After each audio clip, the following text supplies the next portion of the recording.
Kitab Rut. Pada zaman para hakim memerintah, ada kelaparan di tanah Israel. Lalu pergilah seorang dari Betlehem Yehuda, beserta istrinya dan kedua anaknya laki-laki, ke daerah Moab untuk menetap di sana sebagai orang asing. Nama orang itu ialah Elimelek, nama istrinya Naomi, dan nama kedua anaknya Mahlon dan Kilion. Semuanya orang-orang Efrata dari Betlehem Yehuda. Dan setelah sampai ke daerah Moab, diamlah mereka di sana. Kemudian matilah Elimelek, suami Naomi, sehingga perempuan itu tertinggal dengan kedua anaknya. Keduanya mengambil perempuan Moab. Yang pertama bernama Orpa, yang kedua bernama Rut. Dan mereka diam di situ kira-kira 10 tahun lamanya.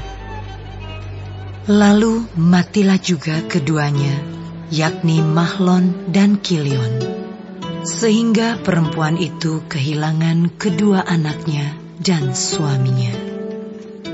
Kemudian berkemaslah ia dengan kedua menantunya, dan ia pulang dari daerah Moab, sebab di daerah Moab ia mendengar bahwa Tuhan telah memperhatikan umatnya dan memberikan makanan kepada mereka. Maka berangkatlah ia dari tempat tinggalnya itu bersama-sama dengan kedua menantunya. Ketika mereka sedang di jalan untuk pulang ke tanah Yehuda, berkatalah Naomi kepada kedua menantunya itu, "Pergilah, pulanglah masing-masing ke rumah ibunya.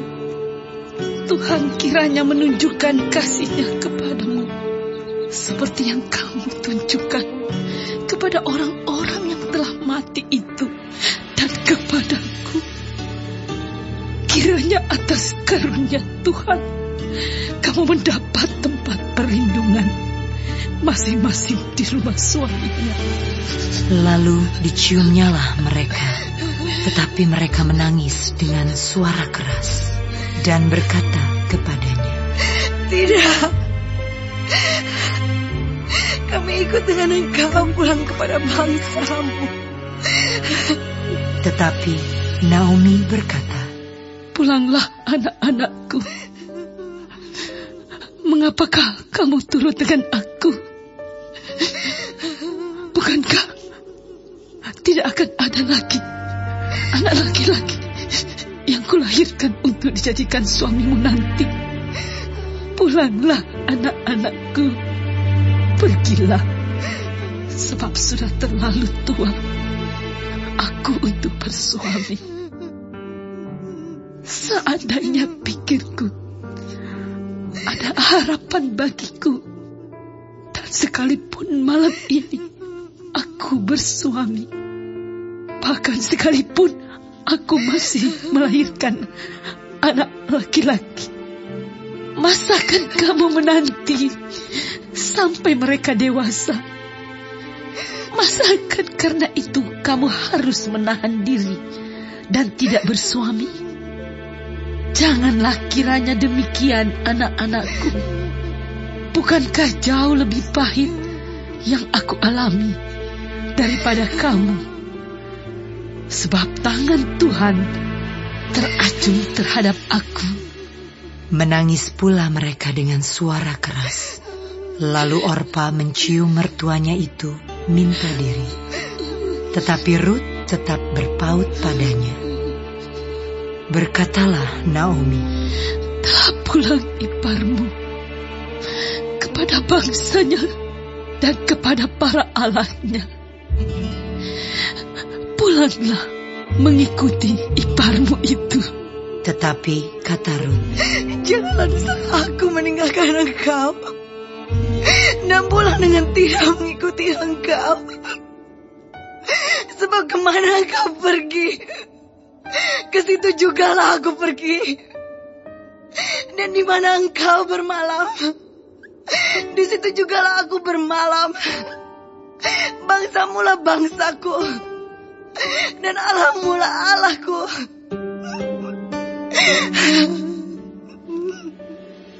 Di mana engkau mati, aku pun mati di sana. Dan di sanalah aku dikuburkan. Beginilah kiranya Tuhan menghukum aku. Bahkan lebih lagi daripada itu, jikalau sesuatu apapun memisahkan aku dari engkau, selain daripada maut. Ketika Naomi melihat bahwa Rut berkeras untuk ikut bersama-sama dengan dia, berhentilah ia berkata-kata kepadanya. Dan berjalanlah keduanya sampai mereka tiba di Betlehem. Ketika mereka masuk ke Betlehem, gemparlah seluruh kota itu karena mereka.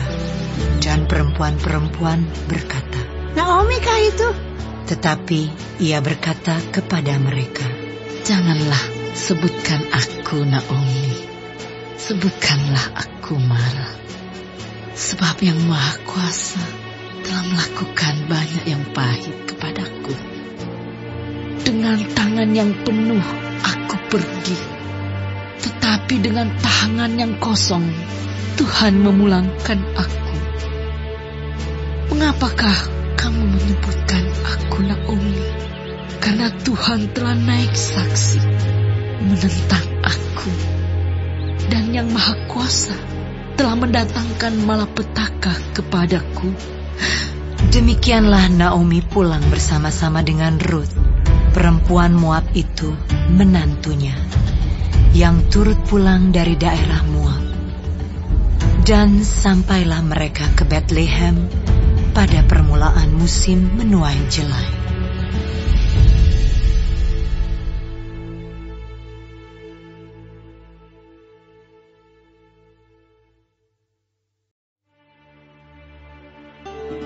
Naomi itu mempunyai seorang sanak dari pihak suaminya, seorang yang kaya raya dari kaum Elimelek, namanya Boas. Maka Rut, perempuan Moab itu, berkata kepada Naomi, Biarkanlah aku pergi ke ladang, memungut bulir-bulir jelai di belakang orang yang murah hati kepadaku. Dan sahut Naomi kepadanya, Pergilah anakku. Pergilah ia, lalu sampai di ladang, dan memungut jelai di belakang penyabit-penyabit. Kebetulan ia berada di tanah milik Boas, yang berasal dari kaum Elimelek. Lalu datanglah Boas dari Betlehem. Ia berkata kepada penyabit-penyabit itu, Tuhan kiranya menyertai kamu.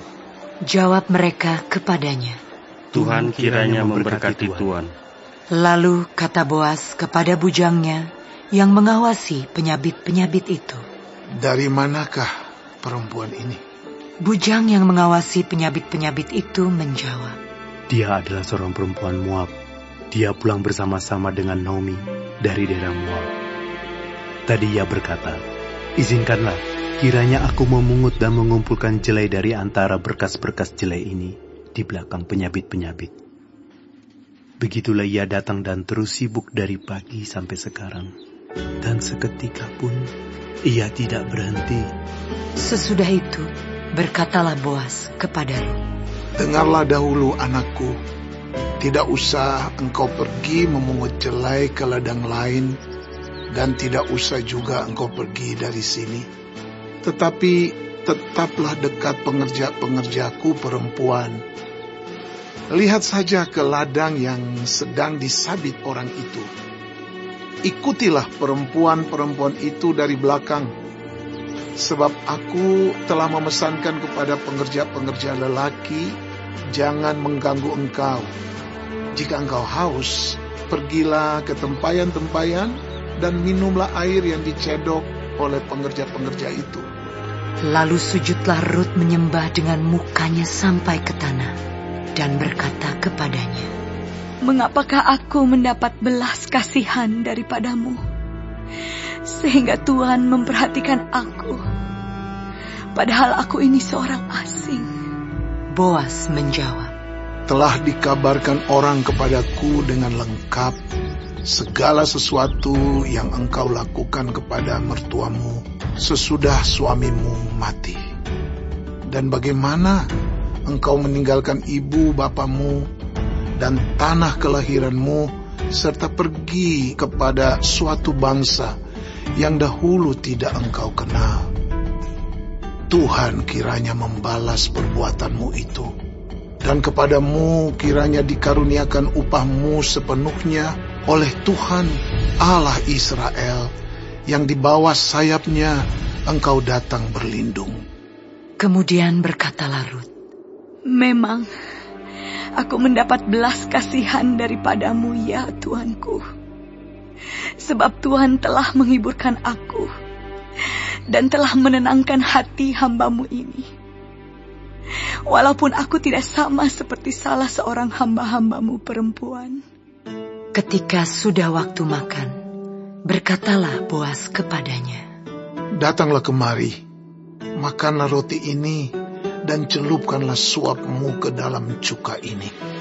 Lalu duduklah ia di sisi penyabit-penyabit itu, dan Boas mengunjukkan bertih gandum kepadanya. Makanlah Rut sampai kenyang, bahkan ada sisanya.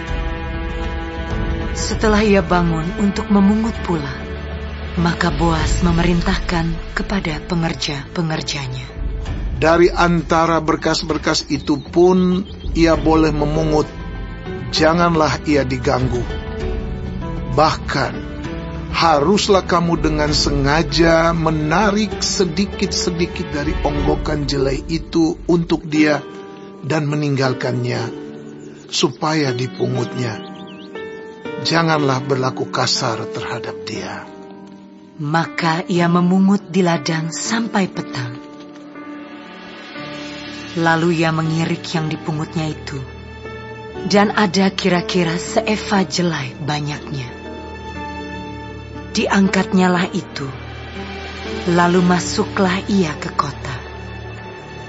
Ketika mertuanya melihat apa yang dipungutnya itu, dan ketika dikeluarkannya dan diberikannya kepada mertuanya sisa yang ada setelah kenyang itu, maka berkatalah mertuanya kepadanya, Di mana engkau memungut dan di mana engkau bekerja hari ini? Diberkatilah kiranya orang yang telah memperhatikan engkau itu. Lalu diceritakannya kepada mertuanya itu pada siapa ia bekerja. Katanya, Nama orang pada siapa aku bekerja hari ini ialah Boas. Sesudah itu berkatalah Naomi kepada menantunya, Diberkatilah kiranya orang itu oleh Tuhan yang rela mengaruniakan kasih setianya kepada orang-orang yang hidup dan yang mati. Lagi kata Naomi kepadanya, Orang itu kaum kerabat kita. Dialah salah seorang yang wajib menebus kita. Lalu kata Rut, perempuan Moab itu, Lagi pula ia berkata kepadaku, Tetaplah dekat pengerja-pengerjaku sampai mereka menyelesaikan seluruh penyabitan ladangku. Lalu berkatalah Naomi kepada Rut, menantunya itu, Ya anakku, sebaiknya engkau keluar bersama-sama dengan pengerja-pengerjanya perempuan, supaya engkau jangan disusahi orang di ladang lain. Demikianlah Rut tetap dekat pada pengerja-pengerja perempuan Boas untuk memungut, sampai musim menuai jelai dan musim menuai gandum telah berakhir. Dan selama itu ia tinggal pada mertuanya.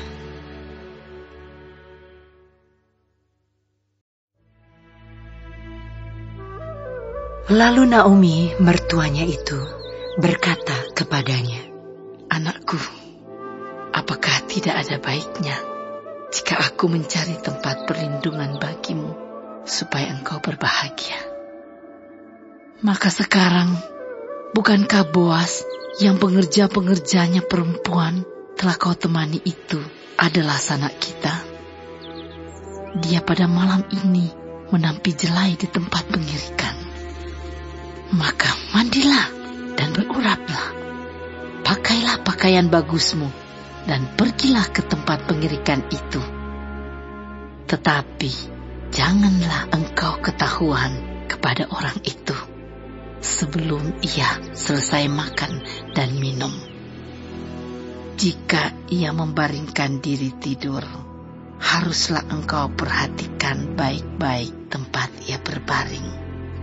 Kemudian datanglah dekat, singkapkanlah selimut dari kakinya dan berbaringlah di sana. Maka ia akan memberitahukan kepadamu apa yang harus kau lakukan. Lalu kata Rut kepadanya, segala yang kau katakan itu akan kulakukan. Sesudah itu pergilah ia ke tempat pengirikan dan dilakukannya lah tepat seperti yang diperintahkan mertuanya kepadanya. Setelah Boas habis makan dan minum dan hatinya gembira, datanglah ia untuk membaringkan diri tidur pada ujung timbunan jelai itu. Kemudian datanglah perempuan itu dekat dengan diam-diam. Disingkapkannya lah selimut dari kaki Boas dan berbaringlah ia di situ. Pada waktu tengah malam, dengan terkejut terjagalah orang itu. Lalu meraba-raba ke sekelilingnya, dan ternyata ada seorang perempuan berbaring di sebelah kakinya. Bertanyalah ia, "Siapakah engkau ini?" Jawabnya, Aku Rut, hambamu. Kembangkanlah kiranya sayapmu melindungi hambamu ini. Sebab engkaulah seorang kaum yang wajib menebus kami. Lalu katanya, Diberkatilah kiranya engkau oleh Tuhan, ya anakku. Sekarang engkau menunjukkan kasih-Mu lebih nyata lagi daripada yang pertama kali itu. Karena engkau tidak mengejar-ngejar orang-orang muda, baik yang miskin maupun yang kaya. Oleh sebab itu anakku, janganlah takut. Segala yang kau katakan itu akan kulakukan kepadamu, sebab setiap orang dalam kota kami tahu bahwa engkau seorang perempuan baik-baik. Maka sekarang, memang aku seorang kaum yang wajib menebus, tetapi walaupun demikian, masih ada lagi seorang penebus yang lebih dekat daripadaku. Tinggallah di sini malam ini, dan besok pagi, jika ia mau menebus engkau, baik, biarlah ia menebus.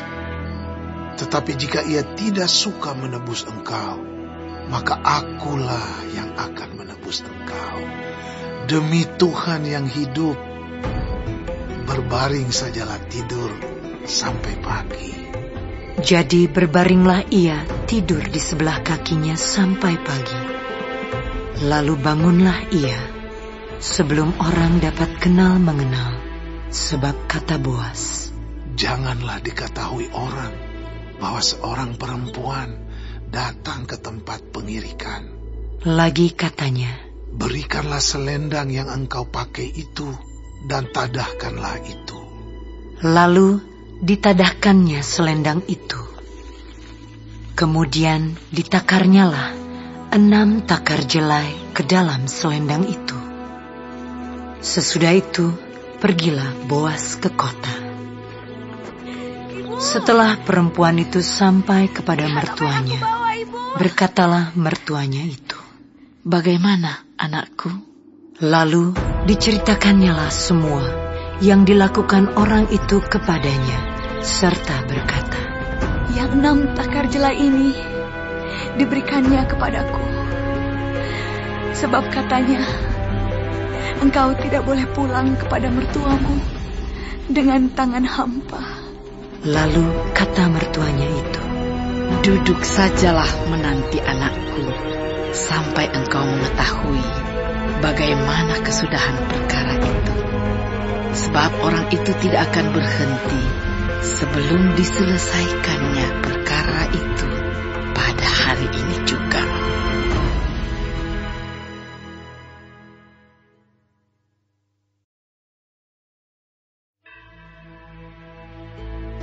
Boas telah pergi ke pintu gerbang dan duduk di sana. Kebetulan lewatlah penebus yang disebutkan Boas itu. Lalu berkatalah Boas, "Hai saudara, datanglah dahulu kemari. Duduklah di sini." Maka datanglah ia, lalu duduk. Kemudian dipilihnyalah 10 orang dari para tua-tua kota itu dan berkata, "Duduklah kamu di sini." Maka duduklah mereka. Lalu berkatalah ia kepada penebus itu, "Tanah milik kepunyaan saudara kita, Elimelek, hendak dijual oleh Naomi yang telah pulang dari daerah Moab. Jadi pikirku, baik juga hal itu kusampaikan kepadamu sebagai berikut. Belilah tanah itu di depan orang-orang yang duduk di sini dan di depan para tua-tua bangsa kita. Jika engkau mau menebusnya, tebuslah. Tetapi jika engkau tidak mau menebusnya, beritahukanlah kepadaku, supaya aku tahu, sebab tidak ada orang yang dapat menebusnya kecuali engkau, dan sesudah engkau, aku." Lalu berkatalah ia, "Aku akan menebusnya." Tetapi kata Boas, "Pada waktu engkau membeli tanah itu dari tangan Naomi, engkau memperoleh Rut juga, perempuan Moab, istri orang yang telah mati itu, untuk menegakkan nama orang itu di atas milik pusakanya." Lalu berkatalah penebus itu, "Jika demikian, aku ini tidak dapat menebusnya, sebab aku akan merusakkan milik pusakaku sendiri. Aku mengharap engkau menebus apa yang seharusnya aku tebus, sebab aku tidak dapat menebusnya." Beginilah kebiasaan dahulu di Israel dalam hal menebus dan menukar. Setiap kali orang hendak menguatkan sesuatu perkara, maka yang seorang menanggalkan kasutnya sebelah dan memberikannya kepada yang lain. Demikianlah caranya orang mensahkan perkara di Israel. Lalu penebus itu berkata kepada Boas, "Engkau saja yang membelinya." Dan ditanggalkannyalah kasutnya. Kemudian berkatalah Boas kepada para tua-tua dan kepada semua orang di situ, "Kamulah pada hari ini menjadi saksi bahwa segala milik Elimelek dan segala milik Kilion dan Mahlon aku beli dari tangan Naomi. Juga Rut, perempuan Moab itu, istri Mahlon, aku peroleh menjadi istriku untuk menegakkan nama orang yang telah mati itu di atas milik pusakanya. Demikianlah nama orang itu tidak akan lenyap dari antara saudara-saudaranya dan dari antara warga kota. Kamulah pada hari ini menjadi saksi." Dan seluruh orang banyak yang hadir di pintu gerbang dan para tua-tua berkata, "Kamilah menjadi saksi. Tuhan kiranya membuat perempuan yang akan masuk ke rumahmu itu sama seperti Rahel dan Lea, yang keduanya telah membangunkan umat Israel. Biarlah engkau menjadi makmur di Efrata, dan biarlah namamu termasyhur di Betlehem. Keturunanmu kiranya menjadi seperti keturunan Peres, yang dilahirkan Tamar bagi Yehuda, oleh karena anak-anak yang akan diberikan Tuhan kepadamu dari perempuan muda ini." Lalu Boas mengambil Rut, dan perempuan itu menjadi istrinya, dan dihampirinyalah dia. Maka atas karunia Tuhan, perempuan itu mengandung, lalu melahirkan seorang anak laki-laki. Sebab itu, perempuan-perempuan berkata kepada Naomi, "Terpujilah Tuhan yang telah rela menolong engkau pada hari ini dengan seorang penebus. Termasyhurlah kiranya nama anak itu di Israel. Dan dialah yang akan menyegarkan jiwamu dan memelihara engkau pada waktu rambutmu telah putih. Sebab menantumu yang mengasihi engkau telah melahirkannya, perempuan yang lebih berharga bagimu dari 7 anak laki-laki. Dan Naomi mengambil anak itu, serta meletakkannya pada pangkuannya, dan dialah yang mengasuhnya. Dan tetangga-tetangga perempuan memberi nama kepada anak itu. Katanya, pada Naomi telah lahir seorang anak laki-laki. Lalu mereka menyebutkan namanya Obed. Dialah ayah Isai, ayah Daud. Inilah keturunan Peres. Peres memperanakan Hezron. Hezron memperanakan Ram. Ram memperanakan Aminadab. Aminadab memperanakan Nahason. Nahason memperanakan Salmon. Salmon memperanakan Boas. Boas memperanakan Obed. Obed memperanakan Isai.